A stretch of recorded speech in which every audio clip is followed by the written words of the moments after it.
Bonjour et bienvenue sur notre chaîne YouTube pour une vidéo méthodologique sur l'utilisation des relations littérales dans des calculs. Mais cette fois-ci, ce sera un peu plus compliqué que la dernière fois.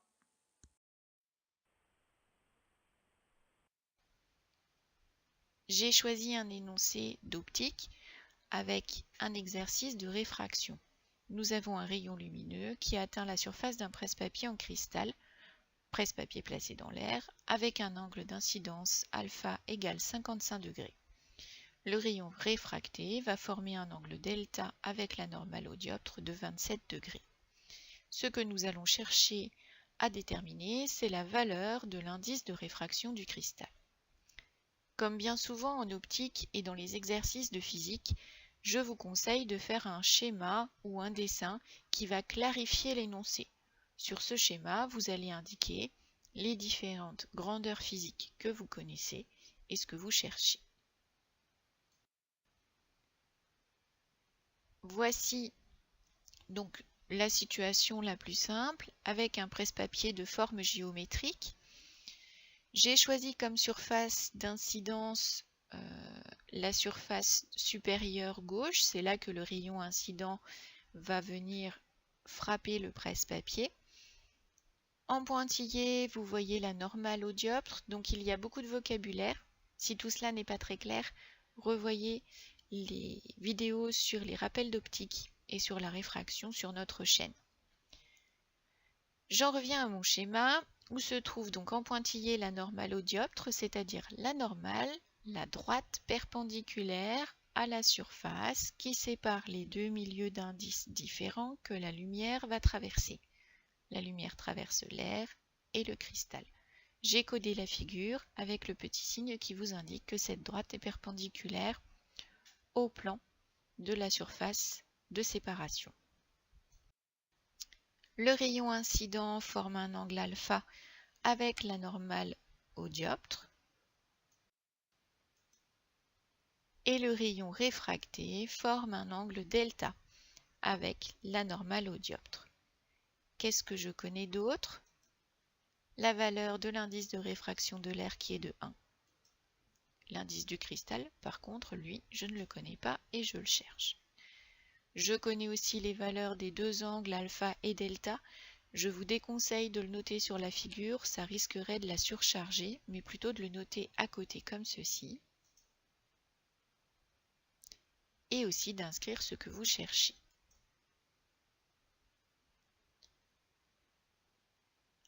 Alors nous allons utiliser ici la loi de Snell-Descartes, qui est une des deux lois de la réfraction, une des deux lois de l'optique, qui dit que ce qui se passe dans le milieu incident, quelque part, se conserve un peu dans le milieu de réfraction.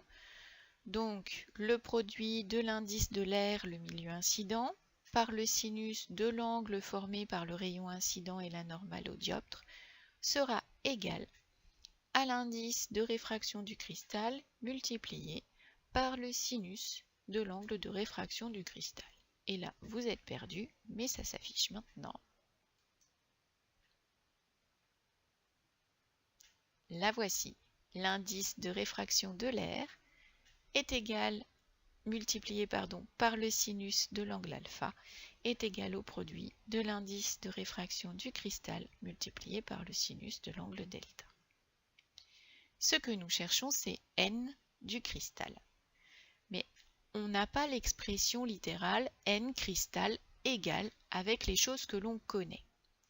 C'est ce que vous allez devoir écrire avant de remplacer par les valeurs numériques. Parce que là, beaucoup d'élèves, ce que vous faites, c'est n de l'air, ça vaut 1. Je mets 1, sinus alpha, sinus 55, etc., etc. Or, maintenant, on attend quelque chose d'un tout petit peu plus abouti. Donc, nous allons maintenant utiliser et transformer un peu cette écriture littérale.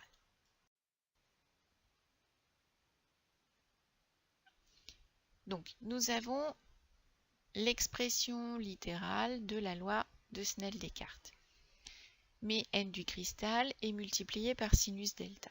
Donc pour avoir quelque chose qui ressemble à n du cristal égal, je dois en quelque sorte faire disparaître sinus delta. Pour cela, je vais diviser des deux côtés par sinus delta. Pourquoi? Parce que si je divise par sinus delta, vous allez voir, ça va se simplifier. Et je dois le faire des deux côtés, puisque j'ai une égalité. Si je fais une opération mathématique à droite, mais que je ne la fais pas à gauche, je perds l'égalité. Donc je réécris mon expression littérale. Chaque membre va être divisé par quelque chose et sera divisé par sinus delta. Sinus delta divisé par sinus delta, ça fait 1.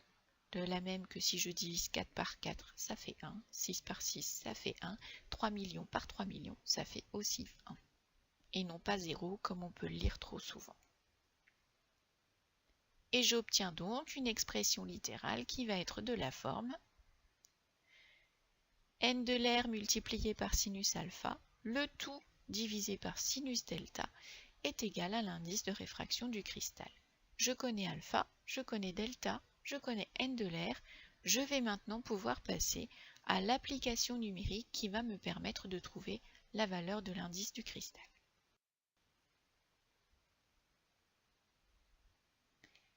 Donc, indice de l'air, c'est 1, multiplié par sinus alpha, sinus 55. Attention, les valeurs des angles sont en degrés, donc faites bien attention à ce que votre calculatrice soit elle aussi en degrés. Divisé par sinus 27. Et tout ça est égal à l'indice du cristal. Je fais le calcul et j'obtiens que l'indice du cristal, l'indice de réfraction du cristal, est de 1,80. Alors, vous êtes peut-être un peu déstabilisé par le fait que le calcul soit écrit à gauche et l'égalité et la grandeur recherchée à droite. Alors, tout cela peut aussi s'écrire de manière symétrique, comme dans un miroir. Voici le calcul écrit avec n cristal égal, si cela vous ennuie de le voir dans ce sens. Et bien entendu, ça ne change rien. L'égalité, je peux l'écrire dans un sens ou dans l'autre, ça ne change pas le résultat obtenu. Donc à ne pas oublier, avant de remplacer les grandeurs physiques ou mathématiques par leurs valeurs, vous devez écrire l'expression mathématique littérale de la grandeur cherchée, comme nous l'avons fait ici pour n, et ne pas vous précipiter sur votre calculatrice pour remplacer par des valeurs. Je vous remercie de votre attention et je vous dis à bientôt dans une prochaine vidéo.